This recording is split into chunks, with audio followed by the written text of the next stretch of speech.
Getting this like No.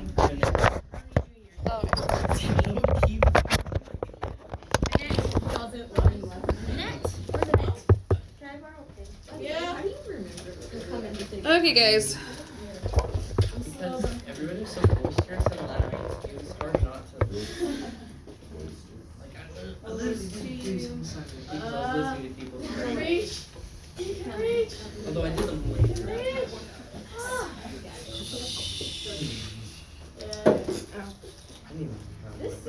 Alright, guys, so chapter 27 is long and complicated. And the reason it's complicated is because it's a speech, right? But it's a secondhand speech, which means that the entire thing after locutus est is an indirect statement. Like, all of it is indirect statement. Okay? Like, from here down to the very, very end, down to here, is indirect statement. Okay? So let's talk about why indirect statement. Alright? Remember, we've talked about indirect statement versus direct statement. If he were doing direct quotes, then what would we know about that speech?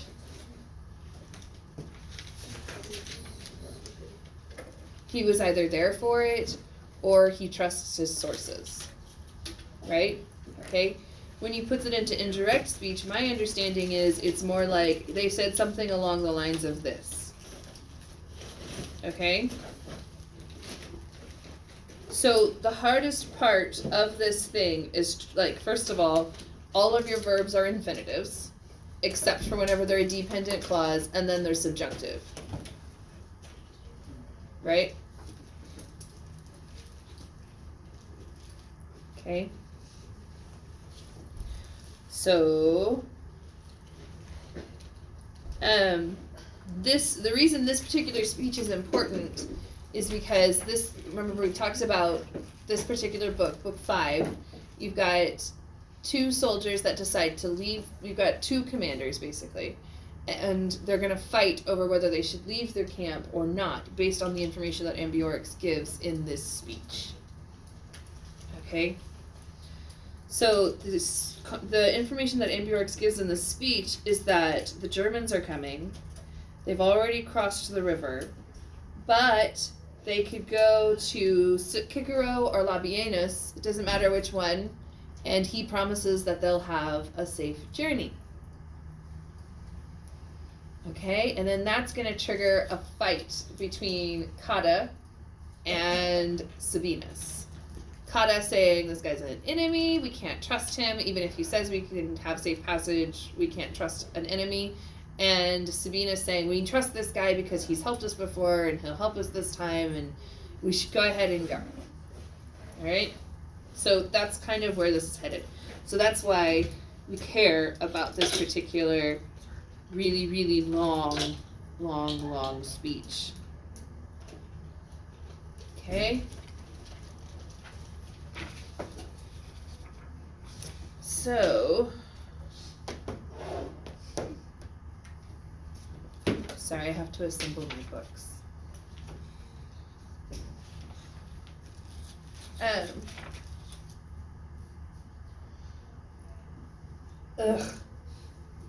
So some things that are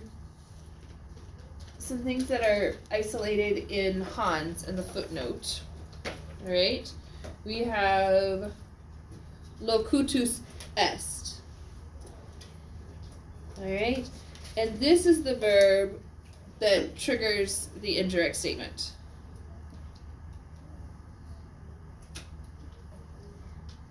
Okay. So there's a footnote actually telling you exactly what I just told you. This verb introduces Ambiorix's entire speech, which will be related an indirect statement down to hoc oratione habitat discadet Ambiorix, the last sentence before 528. Note also that the many subordinate clauses embedded in the speech will thus take the subjunctive, because what happens whenever we have a dependent clause and indirect statement? the main verb in that dependent clause goes into the subjunctive because it is dependent on something that we're not sure is exactly correct anyways. So it all goes into the realm of possibility. Everybody with me? Okay. So we have say, which should refer back to ambiorix, yes? And everybody good with say is just, I like how he says it's short for say. I'm like, no, it's long for say. Yes, say is long for say. It's an emphatic. All right? Yeah. Yes. Okay. So he acknowledges that on account of, and this is weird, you have a prepositional phrase, and then within that prepositional phrase, you have a prepositional phrase. It's like Inception, but with prepositional phrases, and I don't know that we've ever seen one exactly like that before. We've seen something similar.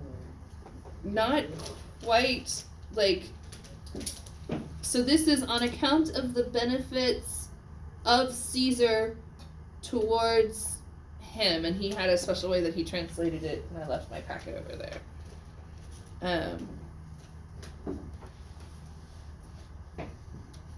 Like for him in say. Okay. Woo!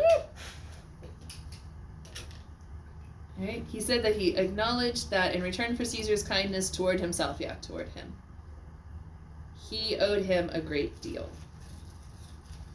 Okay.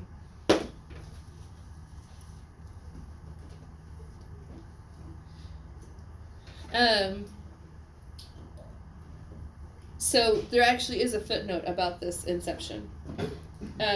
In respect to the benefits bestowed by Caesar on himself, note the force of the subjective genitive. Caesar did things for ambiorix that benefited ambiorix. Note also that ambiorix absolves Caesar of blame for the attack. None of what follows will be Caesar's fault. Of course. Right? So, right? Okay. This is not Caesar's fault. Caesar was nice to this guy. He's a nice little thing. Yeah, Caesar was nice to this guy. He didn't make them angry. Nothing Caesar did made them decide to revolt and kill an entire group of people. They just Okay? But let's talk about what Caesar did for them. It was actually pretty significant. Okay? He freed them from, so Libertatus Esset, he freed them from their neighbors because they had to pay a penalty, right? And then also Caesar got back his son, so Ambiorix's son, and Ambiorix's nephew had been sent back by Caesar, whom as hostage, whom they had sent to the Aeduaki in a number of hostages. So this is genitive. Okay. So Caesar really did help Ambiorix and Ambiorix's tribe. Son. Okay, so Ambiorix's son and nephew returned. Okay, and then also that tribe was freed from tribute to the Aeduatuki. I'm sure they had to pay tribute to the Romans, but Caesar doesn't say that here.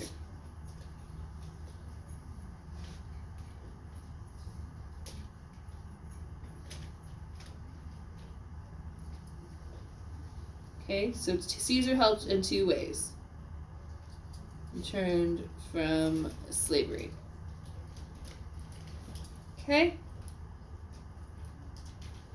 So, this is kind of like the lie of Sinon. Everybody remember that and how that's structured? They don't have us translated anymore. They never really had us translated a lot. But it's one of those that if you're in college and you take anything over the Aeneid, you'll probably translate the lie of Sinon. And it's a perfect lie. It's perfect. Sinon makes sure that everybody knows that his enemies are their enemies. Like, he says, Odysseus did this to me. Okay? It's like that. So, okay. So this part, like, as I was listening to the translation, as I was watching Fast Talker do his thing, I was like, This is sort of like the lie of Sidon, where he's like, you guys have helped me, like make them allies. Yes? Acknowledge allegiances. Acknowledges debt. Okay? And so now he's like, hey, you guys helped me out, so I'm gonna help you out. Yes? Okay. So, he acknowledged that in return for a great deal, because through his efforts he had been freed from the tribute that he had been accustomed to pay to the Aduatuki, his neighbors, and because his son and his brother's son had been sent back to him by Caesar, whom, having been sent as hostages, the Aduatuki had held with them in chains and in slavery. And that he had not done what he had done regarding the attack on the camp in accordance with his own judgment or his own wishes, but by compulsion of his tribe. So remember, earlier they attacked the camp, okay, as the Romans beat them up. Okay, so Ambiorix is like, I'm sorry that we attacked you, but it wasn't my fault. And that the attack on the camp in accordance with his own judgment or his own wishes, but by compulsion of his tribe, and that his rule was of this type, that the crowd had no more power over him than he himself over the crowd. For his tribe, in turn, this had been the cause of war, because it was not able to resist the sudden conspiracy of the Gauls. This is super long, but all of this stuff he's going on, he's like, look, I'm limited in my power. Yes? Okay? I was compelled by the citizen, by the state. Okay? I have to get my notes. There was a double dative in here that I really wanted to talk about.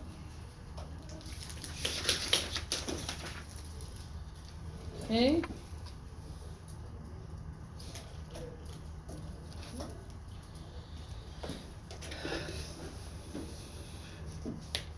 So,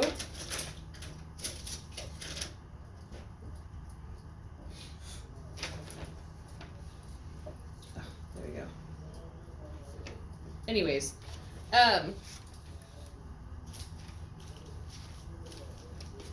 so he just keeps on going. He's talking about, like, you know, I'm sorry that we attacked you. It wasn't my fault. Da da da da da. All of that stuff. I think right now I don't even have us lined up with our packet. Like, nothing's lined up anymore. I have no idea.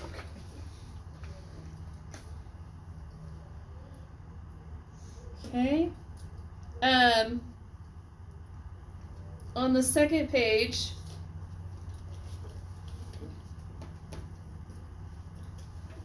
Legione Subsidio is a double dative. Hang on. We'll get there eventually. Okay. So, acknowledges his debt. Says he's sorry about the whole attacking your camp thing. It wasn't his idea. It was the state's idea. Right? Okay. And this is the part right here that he has no less of power than the multitude has over him than he himself has over the multitude. Does that make sense? That's the one where, like, right here. Okay? That's the one that says Ambiorix power equal to the regular people's power, like the state's power, the citizens' power. Okay? And then he goes on to say, what does he go on to say? Well, anyways, he says a lot of things. And we know because of what happens next that he's not being entirely truthful. Okay? But he says down here it's not easy for Gauls to deny other Gauls. And right above that, we have a double dative. Everybody see Legione Subsidio. Dative, dative. Right? Where are we? On the second page. If you see Just- the 5, yeah. it's like 2 lines below that. Yeah, the end of line, yeah, you're welcome. Yeah, so nothing lines up, and I'm sorry about that. I put everything together really quickly today. So I forgot to make sure that it at least lined up with our packet. It does not. But anyway, so this right here is the double dative. Okay, anybody remember what it takes to make a double dative? 2 datives. Good. You need a dative of purpose and a dative of reference. Okay, so it would be the soldier as a help for the people. Yes? Okay, so in reference to the people, the soldier is being a help. So that would be auxilio hominibus. Right? It's one of my favorite things to do at Grown Up Latin Nerd Camp, Rusticatio. Like, you might say, can I be a help to you? So you could say, sum ne auxilio tibi, which is just a really highbrow way of saying, can I help you? Yes?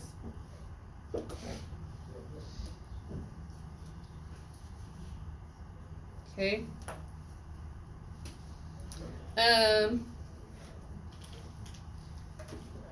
Anyways. So this is the part where right here he says what's going on. Like all of the stuff that he says is happening. He says, and remember it's all indirect statement, so this is your subject, but it's accusative. Yes? So a large band of Germans having been led of Germans has crossed the Rhine. And this meaning back to the Manum, they would be here in 2 days. Okay? How many days march is each legion away from each other? 3. Yeah, they're all within 100 miles circle. Yes? So, yeah. They should, if I remember correctly, they should be within a day's march of each camp. Right? I could be wrong about that, but I don't think I am. Yes, Imani. Why is Manum the subject? Manum is the subject because it's indirect statement. Am I wrong? Did he not mark it as the subject? He marked it as accusative.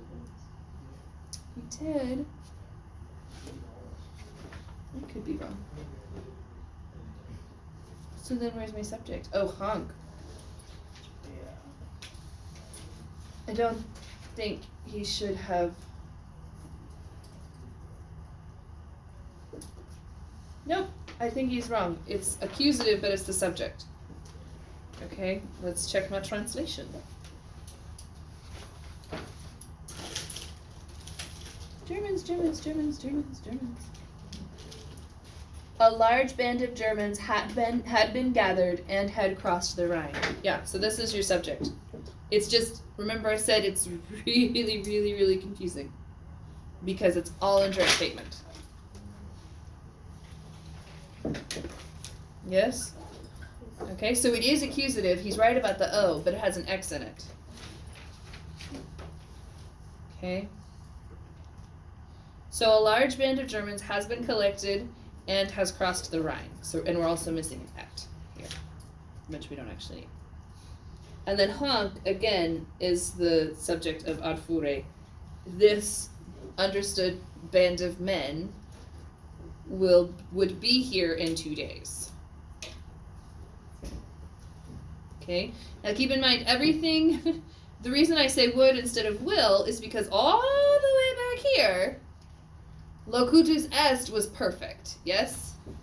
So that means that we translate all of our present infinitives as is, all of our perfect infinitives as had. Everybody remember that, how that works? No? So whenever we're doing indirect statement,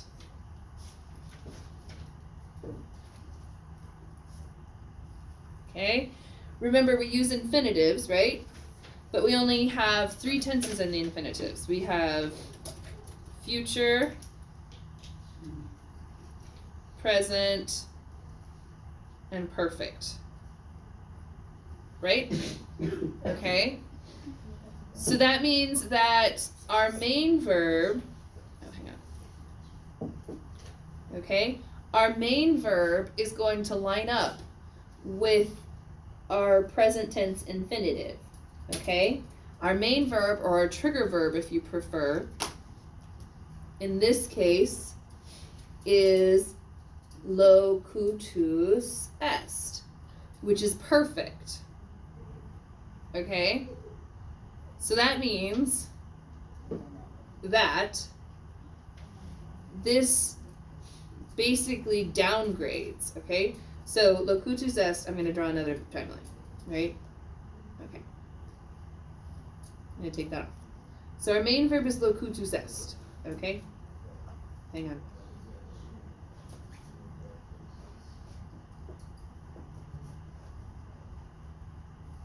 Okay, so we have present, for regular verbs, we have present, future, future perfect, that's on the wrong spot.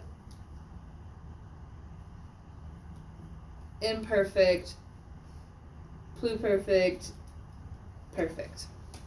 Okay, so whenever we're dealing with our infinitives, whenever we're dealing with our infinitives, we basically take our infinitive and we line up the present infinitive with our main verb, which in this case is locutus est. Right? Everybody with me? So that means that my chart right here comes down here. So I'm going to do this in red, okay? So our present infinitive goes here. Our future infinitive goes here. And our perfect infinitive, and our perfect infinitive goes here. Okay? This should be down here. This is perfect. Because it's finished. Okay? So that red part slides to go wherever it needs to go. Right? Anytime you're doing indirect statement, your infinitive tenses slide to translate however they need to. Okay? So this time, since our main verb is perfect, that means that we're going to translate our present infinitives as imperfect. We're going to translate our perfect infinitives as pluperfect. And future, from a past perspective, you can see it doesn't really line up with anything. So we're going to translate that as would.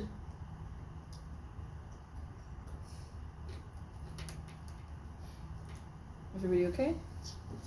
So future from a past perspective is would.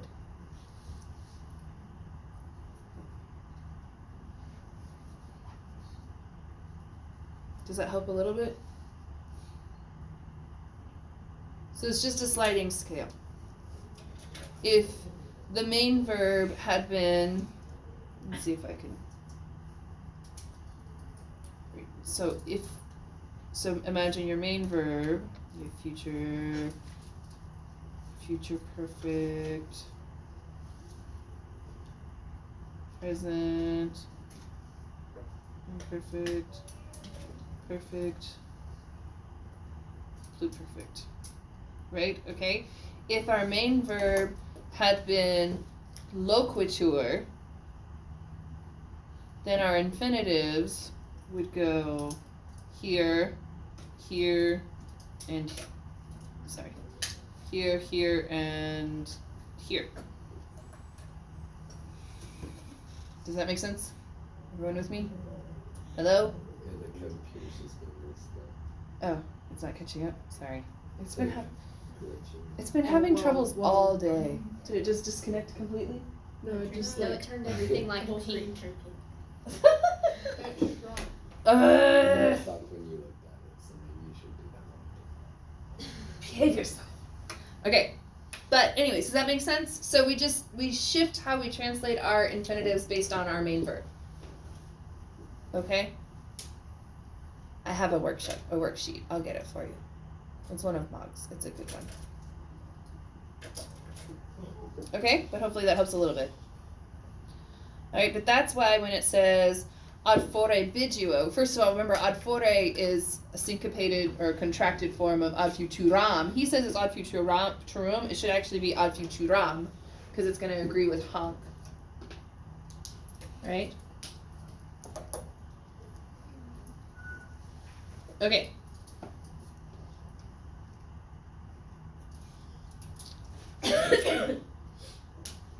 So then he goes on to say, you know, if you want to leave and go to anywhere else, we will. He promised. So that man, he promised, say polikeri, and this should be 2 words, but he swore by swearing an oath, yore yorando, right? Okay. So he swore by swearing an oath that a safe passage would be given through the borders. Okay? And they're like, why would you be willing to help us? And he says, because when you do that, it will help my people because it will lessen the loads of winter, right? Because you're winter camping here. Remember, an army lives on its stomach, yes? So I'm sure they're eating everything, and it's already been a hard season. There's already not enough food. Caesar has tried to redistribute the legions, but we know very well that they're going to worry more about making sure the soldiers are fed than the Gauls, right? So he says, what's his name? Ambiorix says, it is helpful for us if you go to another camp. We're happy to make sure you get there safely before the Germans get here and kill you all. Haha. Okay, and then it says "Hac oratione habitatis gated ambiorix." Do you like that you have a speech, sort of like you have a baby? You don't give a speech in Latin; you have a speech. Yes, just like you have a baby. Well, girls, right? Okay. I know, isn't that weird? That's how Mog always explained it. You have a speech, like you have a baby. You make the baby, and then you give birth to the baby, and so they say you had a baby, right? Right? It's the same thing with a speech. You make a speech, and then you give a speech, and then you had a speech. It brings a whole new meaning to the phrase brainchild, right? Okay, but this is an ablative absolute right here. Yes, ablative absolute. So, with this speech having been had or delivered, Ambiorix departs. Okay, and that's how the fight started. Yes, indeed. Let's see if there's any cultural context I need to give to you. Oh, reading strategies. It's so long. Okay, so we kind of talked a little bit about it. A discussion question that Perry has is outline the points that Ambiorix makes in his speech. Do you find his claims believable and his arguments persuasive? Why or why not?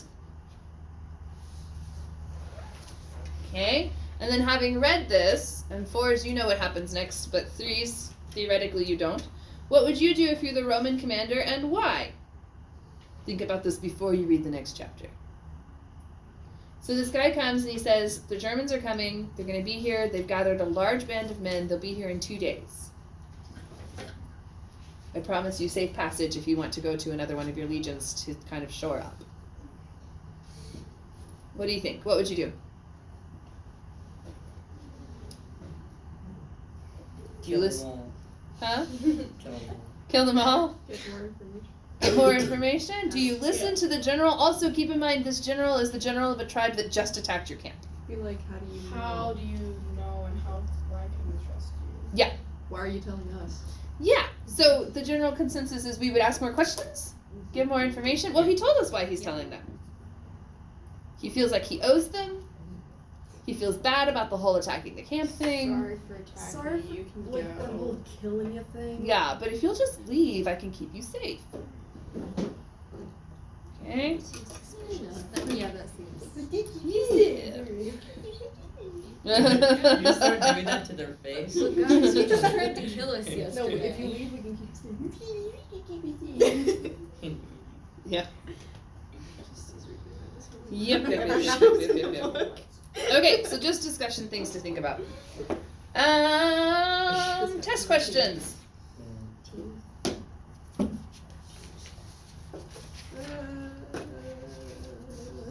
Yeah.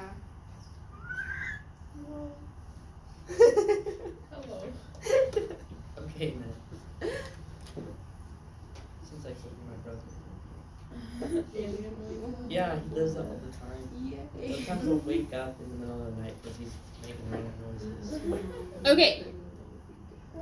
So, in these lines right here, we learn that Quintus Junius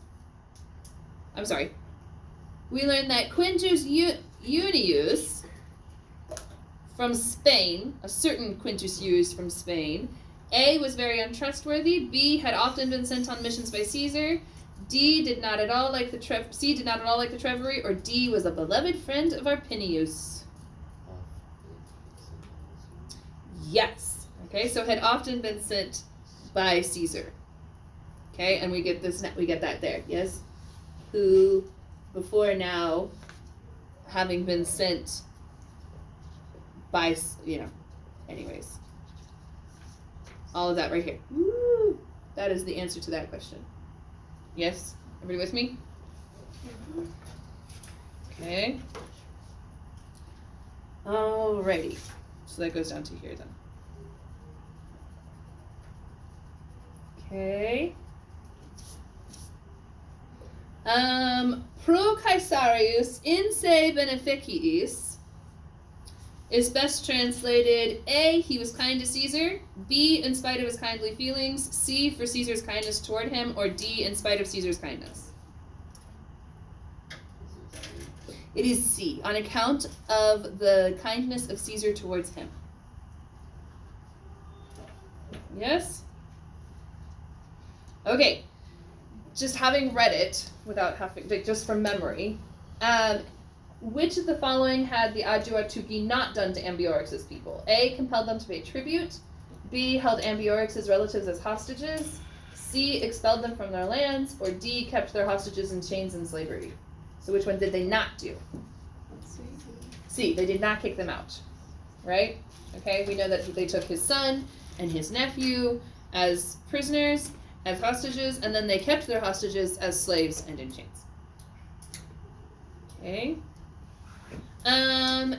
So the part where Ambiorix is talking about, I'm sorry that we attacked you, but in those lines where he's qualifying that, which of the following Ambiorix indicates that A, he is supreme leader, B, the tribe can influence his actions, C, he listens only to Caesar, or D, he is an enemy to the Romans. B, his tribes can influence his actions. They have, whenever we have right here, yes, he has no less of the law, the multitude has no less of the wall over him than he himself understood has over the multitude. Okay, everyone okay with that? Could you